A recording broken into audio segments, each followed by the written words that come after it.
नमस्कार। हिंदी की कक्षा में आप सभी का स्वागत है। प्यारे बच्चों, आज हम भगवती चरण वर्मा जी द्वारा रचित कविता दीवानों की हस्ती के बारे में पढ़ेंगे। कविता शुरू करने से पहले कवि के बारे में थोड़ा जान लेते हैं। भगवती चरण वर्मा हिंदी साहित्य के सुप्रसिद्ध कवि थे। इनका जन्म 1903 में उत्तर प्रदेश के उन्नाव जिले में हुआ था। इनका जीवन हमें आशावादी, फक्कड़, मस्त और उदार बनकर जीवन जीने की प्रेरणा देता है। इन्होंने कुछ फिल्मों के लिए भी लेखन कार्य किया। काव्य, नाटक, कहानी, उपन्यास, साहित्य की सभी विधाओं में इन्होंने अपनी लेखनी के रंग बिखेरे। लेकिन उपन्यासकार के रूप में इन्हें अधिक ख्याति मिली। आइए अब अपनी कविता आरंभ करते हैं। हम दीवानों की क्या हस्ती हैं, आज यहाँ कल वहाँ चले। मस्ती का आलम साथ चला, हम धूल उड़ाते जहाँ चले।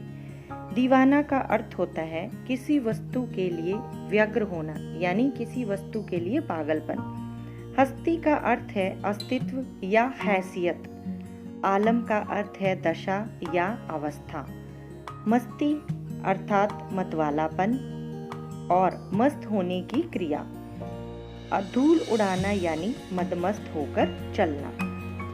प्यारे बच्चों, इस कविता में कवि ने उन मनुष्यों का उल्लेख किया है, यानी उन मनुष्यों की बात की है जो दीवानों के समान मस्ती भरा जीवन और आजाद विचारधारा रखते हैं। इस पद में कवि भगवती चरण वर्मा जी ने दीवानगी और मतवालेपन का सुंदर वर्णन किया है। कवि कहते हैं कि हम दीवानों का क्या अस्तित्व है, हमारी कोई हैसियत नहीं है। हम आज यहाँ रहते हैं तो कल कहीं और चल देते हैं। हमारा कोई एक ठौर ठिकाना नहीं है। हम जहाँ भी अपने पैरों से धूल मिट्टी उड़ाते चलते हैं, वहाँ मतवालापन भी हमारे साथ साथ चलता है। मतवालेपन एवं मस्त होने की दशा भी हमारे साथ साथ ही चल पड़ती है। अब आगे देखिए। आए बनकर उल्लास अभी, आंसू बनकर बह चले अभी। सब कहते ही रह गए, अरे तुम कैसे आए, कहाँ चले। उल्लास का अर्थ है खुशी या आनंद। इन पंक्तियों में कवि कहते हैं कि हम कभी खुशी और उत्साह के रूप में चले आते हैं, तो कभी दुख और आंसू बनकर बह निकलते हैं। हमारे इसी रूप को देखकर सभी लोग यही कहते रह गए कि तुम किस प्रकार आए हो और यूं किस प्रकार वापस चल पड़े हो। कहने का भाव यह है कि अनायास खुशी यानी अचानक खुशी और दुख के आने व जाने पर लोगों के मन में प्रश्न उठना स्वाभाविक है। अब अगली पंक्तियां देखिए। किस ओर चले यह मत पूछो, चलना है बस इसलिए चले। जग से उसका कुछ लिए चले, जग को अपना कुछ दिए चले। इन पंक्तियों में कवि संसार से कुछ लेने और देने की बात कर रहे हैं। कवि कहते हैं कि वह किस दिशा में क्यों और कैसे जा रहे हैं, यह बात उनसे मत पूछो। हमें तो मात्र चलना है, इसलिए हम आगे की ओर बढ़े जा रहे हैं। हम इस संसार से उसकी कुछ चीजें, आदतें, स्वभाव आदि लेकर और इस संसार को अपने गुण, प्रसन्नता आदि देकर जा रहे हैं। कवि ने इन पंक्तियों में बड़ी सरल भाषा का प्रयोग करते हुए संसार से कुछ सीखने और सिखाने की बात का बड़े सुंदर ढंग से वर्णन किया है। आगे की पंक्तियों में कवि क्या कहना चाहते हैं, चलिए ये भी देख लेते हैं। दो बात कही, दो बात सुनी, कुछ हंसे और फिर कुछ रोए। छककर सुख दुख के घूंटों को हम एक भाव से पिए चले। छककर का अर्थ है अच्छी प्रकार तृप्त होकर, पिए मतलब पीना।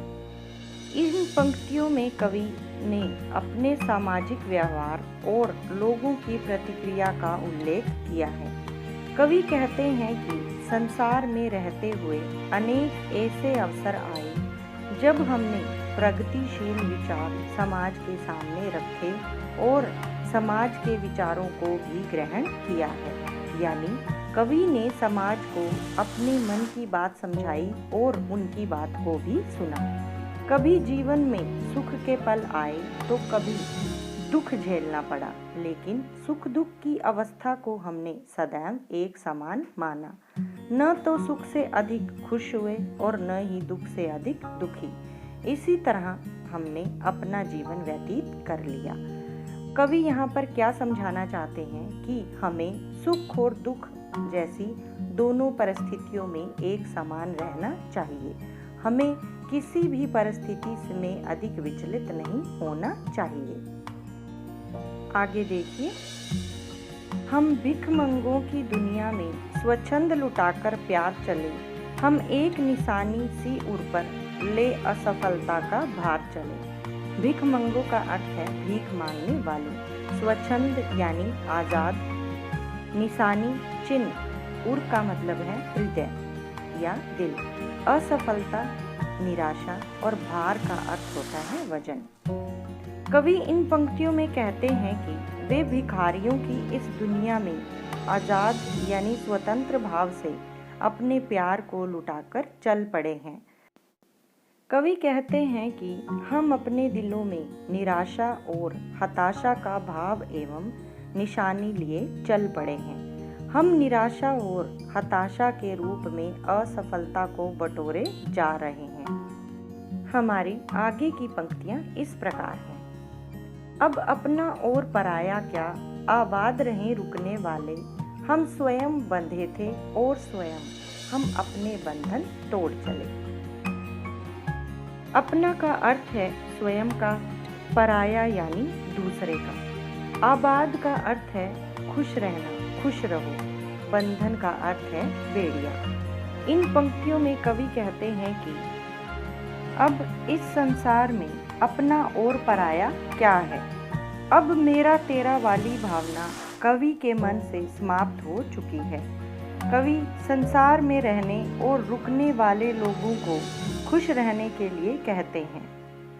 कवि कहते हैं कि वह स्वयं ही बंधन में बंधा था और अब खुद ही अपने बंधनों को तोड़कर आगे की ओर चल पड़ा है। प्यारे बच्चों, कवि ने बड़ी सरल भाषा का प्रयोग करते हुए यहाँ अपने और पराये के भेद को भूलकर सभी के आबाद और खुश रहने की कामना की है। आज की कविता हमारी यहीं पर समाप्त होती है। ध्यानपूर्वक सुनने के लिए आप सभी का धन्यवाद।